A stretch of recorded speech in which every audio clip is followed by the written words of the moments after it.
Marami na sa ating mga kababayan ang hindi na nagugustuhan ang takbo ng politika ngayon sa bansa dahil sa kaliwat ka ng isyu ng pamahalaan na hindi naman nabibigyan ng linaw. Habang papalapit ang midterm election sa buwan ng Mayo, lalong umiigting ang panawagan para sa tunay at makabuluhang pagbabago. Si Charmaine Balagon magpapalita. Kawalan ng malinaw na direksyon ang napapansin ng mga kababayan natin sa takbo ng politika sa bansa ngayon. Kaya naman mas umiigting ang panawagan na ayusin natin ang Pilipinas na siyang isinusulong ni senatorial candidate Pastor Apollo C. Quiboloy. Mga kong mga manultihon karon bahin sa panggobyerno, bati kayo.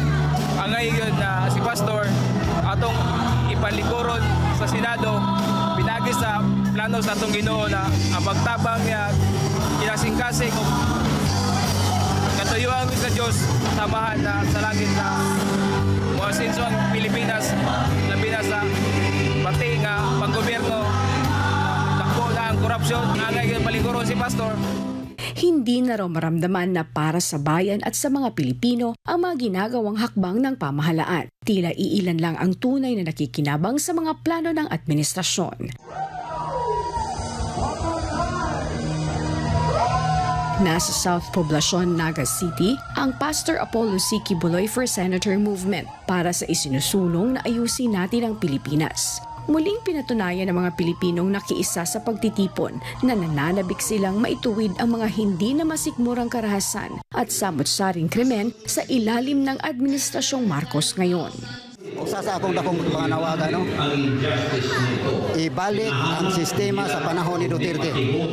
Kaya sa panahon ni Duterte, ang mahadlok ang mga kriminal sa mga kapulisan sa naa sa panggobyerno. Karon lahi ang sistema karon. Ang sistema karon, ang atong mga kapulisan murag mahadlok na inoon sa mga kining ginatawag na lang mga drug lords. Nga naman. Karon din sa bisan diri sa ato sa Cebu. Human nga si Duterte ni naog sa iyang pagka-presidente, ning balik na sa ang mga addiction.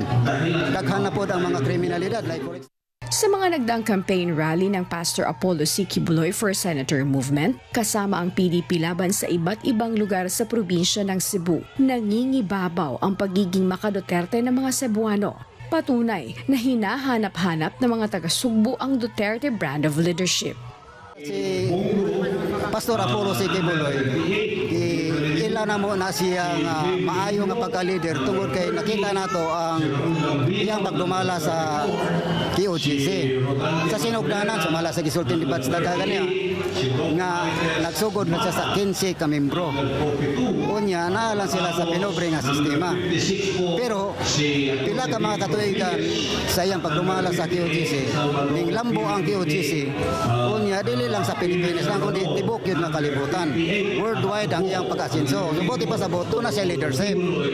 Kung mahimo siyang senador sa atong nasod sa Pilipinas, may kakayahan siyang mapa-asinso sa atong nasod sa Pilipinas. Ayon sa mga kababayan nating taga-Naga, dapat nating pakinggan sa pagkakataong ito si dating Pangulong Rodrigo Duterte sa mga iniindurso niyang senador dahil ito ang magpapatuloy sa lideratong Duterte sa mga darating na taon. Ako nakita mangod nga duwan tay hugaw nga kanang pamaagi sa atong eleksyon. So ako hangyo makampot sa Ginoo nga buligan ta nga malimpyo ang atong eleksyon sa umabot nga Mayo 12. Sa ikalawang pagkakataon, muling bumalik ang political vlogger na si Boss Dada sa probinsya ng Cebu at lubos ang kanyang pagkadismaya sa kawalang aksyon ng pamahalaan. Di nito maiwasang magkumpara sa mga nagawa ni dating Pangulong Duterte. Ayon kay Kenneth Abella, mababago lang ang gobyernong ito kung lulusot ang mga kandidato ng PDP laban at naniniwala itong maari nitong baguhin ang kasalukuyang takbo ng gobyerno. Una sa tanan, isip usa ka retired police, usa ka investigador sa police, usa ka graduado sa College of Law. Ako nakita, nawa na matsubay ang isaktong malawon. Ang due process na violated, wala naman tuman. Ang makapausapan ni, kung ang ato ang Vice President Sara Duterte mutagan pagka-presidente sa 2020. Hilabi na, di pa sa Memphis.